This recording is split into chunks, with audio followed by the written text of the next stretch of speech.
दोस्तों, मेरा नाम फलना यादव है और मैं इंडिया में रहती हूँ। मैं यूपीएससी की तैयारी तो आएगा समझ मुझे क्या जीवन का असली मतलब, खुशियों को आकर मिलेगा, होंगे सपने अपने जब।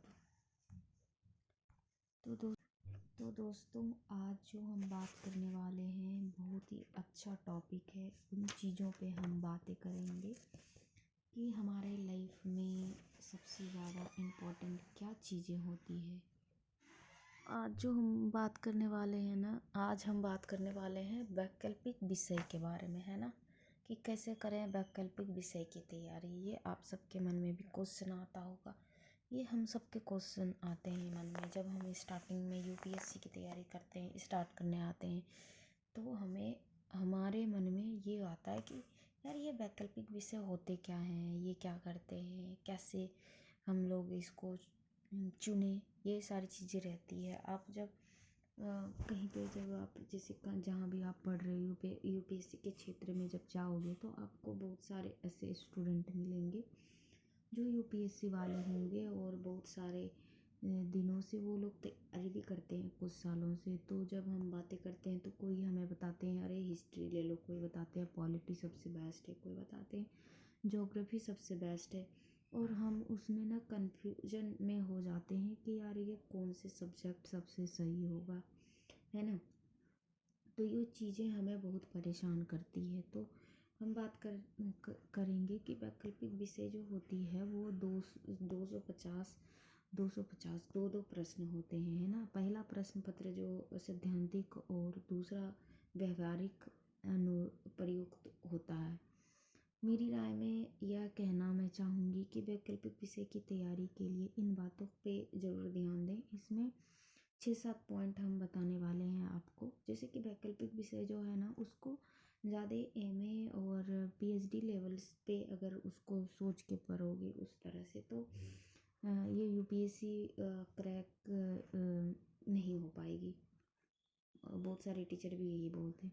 आप ना उसको इस इजी वे में पढ़ो, जैसे कि ग्रेजुएशन लेवल पे उसको देख लो, क्योंकि थोड़ी बहुत आपको प्रीवियस ईयर क्वेश्चन तो देखने होंगे अगर आप अगर अपने पसंद से लोगे।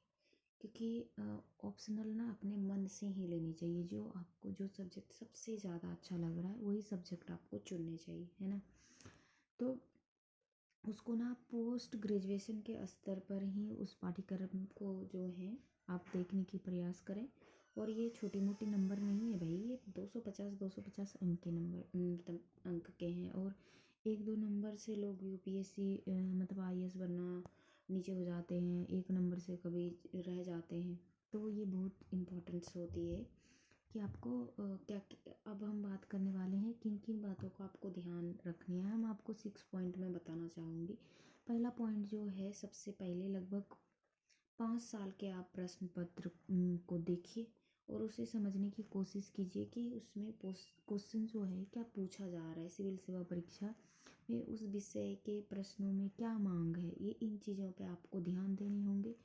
और दूसरी है कि यदि आप अपने बैकग्राउंड से हट कर हैं, जैसे कोई बीटेक वाले हैं या कोई अदर कैटेगरी के हैं, तो आपको ना थोड़ी सी शिक्षकों की आवश्यकता हो सकती है। तो आप उन सब्जेक्टों पे मदद ले लें आप टीचर से। तीसरी तीसरी पॉइंट ये है कि ऑप्शनल विषय का पूरी निर्धारित पाठ्यक्रम कवर करें, आप पूरी तरीके से उसको अच्छे से पढ़ लें। और चौथी पॉइंट जो है उसकी नोट्स बनाएं। यस, सबसे इम्पोर्टेंस होता है नोट्स। अगर हम कोई चीज़ को लिखते हैं, बहुत बड़े बड़े साइंटिस्ट भी कहे हैं अगर हम लिखते हैं तो मेरा मस्तिष्क और ये बॉडी चार तीनों चीज़ कनेक्ट होती है और हम उन चीज़ों को लंबे समय तक याद रख पाते हैं। इन चीज़ों पे आप ज़रूर गौर कीजिएगा और भी समय समय पर उसको दोहराते रहिएगा। साथ ही उसे उत्तर लिखने की प्रैक्टिस भी कीजिएगा। और उस जो आप आंसर राइटिंग लिखोगे, जो आपके सीनियर होंगे उससे आप चेक करवा सकते हैं। जो मान लीजिए मेंस क्लियर कर लिया है, आप उस क्षेत्र के आसपास रह रहे हैं, कोई है तो आप उनसे आंसर राइटिंग टेस्ट करवा सकते हैं या कोई टेस्ट सीरीज ज्वाइन करवा लीजिए जी। अब हम 5वां पॉइंट के बारे में बात करते हैं। तो सिविल सेवा परीक्षा की तैयारी करते वक्त वैकल्पिक विषय को रिसर्च ज़रूर करें, बट पीएचडी लेवल पे नहीं कि इसे ना आप अभिप्राय करें कि आप इस विषय को ज़्यादा से ज़्यादा ग्रेजुएशन या पोस्ट ग्रेजुएशन के ऑनर्स की तरह ही तैयार करें, ताकि आपको ना अच्छे से समझ आए और आप उसे इजी जब तक नहीं इजी वे में नहीं लोगे तो आपको वो हार्ड विषय ही लगेंगे। इसलिए आप ज़्यादा से ज़्यादा कोशिश करें कि वो जो विषय है आप उन चीज़ों को लो लेवल पे ही लेके पढ़ें, उसे पीएचडी या एमए लेवल पे फील बिल्कुल ना करें, नहीं तो आपको समझने में दिक्कतें आएगी, है ना। और 6ठा पॉइंट पे हम बात करने वाले हैं वैकल्पिक विषय की तैयारी।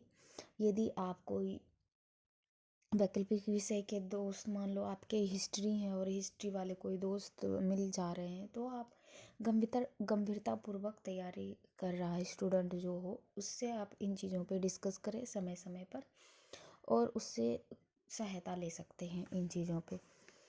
और आज की जो वीडियो है ये वैकल्पिक विषय पे ही थी। अब दूसरे दिन जो हम बात करने वाले हैं वो हिंदी साहित्य की जो वैकल्पिक विषय हैं उन पे हम बात करेंगे, कुछ पॉइंट रखेंगे, क्योंकि निशांत जैन सर जो थे वो उन्होंने भी हिंदी साहित्य ही लिया था और उनके अच्छा नंबर प्राप्त हुए थे। उन्होंने अच्छा नंबर प्राप्त किया था हिंदी साहित्य में, और मैं बताना चाहूँगी वो उस टाइम के टॉपर्स थे और उन्होंने क्या कहते हैं 13वां रैंक लाए थे। तो उतने रैंक अभी तक किसी का नहीं आया है फॉर हिंदी माध्यम से। तो हम यही बातें करने वाले थे, जो कि हमने आपको सारी बातें समझा दिया है। अगर आप पूरी वीडियो देखोगे तो आपको पक्का समझ आएगी। गाइस, इसी तरह आप लोग भी तैयारी करें, और आप लोग किस तरह से यूपीएससी के प्रिपरेशन कर रहे हो, किस तरह से आप नोट्स बना रहे हो, वो सारी चीज़ें आप लोग ज़रूर कमेंट में मेंशन कीजिएगा। और हाँ, कोई कमेंट में के वो बोले थे कि पॉलिटी आपको किस तरह से पढ़नी चाहिए। तो गाइस, आपके पास बहुत सारे अवेलेबल हैं, आप न्यू ट्रिक आजमाओ, क्योंकि अब अगर आप नए बच्चे हो, मतलब यूपीएससी के, जैसे कि आप 12th करके यूपीएससी कर रहे हो, या ग्रेजुएशन करके यूपीएससी कर रहे हो, या ग्रेजुएशन के बाद, या ग्रेजुएशन में ही हो तो यूपीएससी कर रहे हो, तो आप ना छोटे छोटे शेड्यूल बनाओ। जैसे कि आपको पहले एनसीईआरटी कंप्लीट करने होंगे, तो एनसीईआरटी में आपको कितने बुक्स और लेने होंगे। जैसे कि आपने हिस्ट्री अभी चुना है तो आप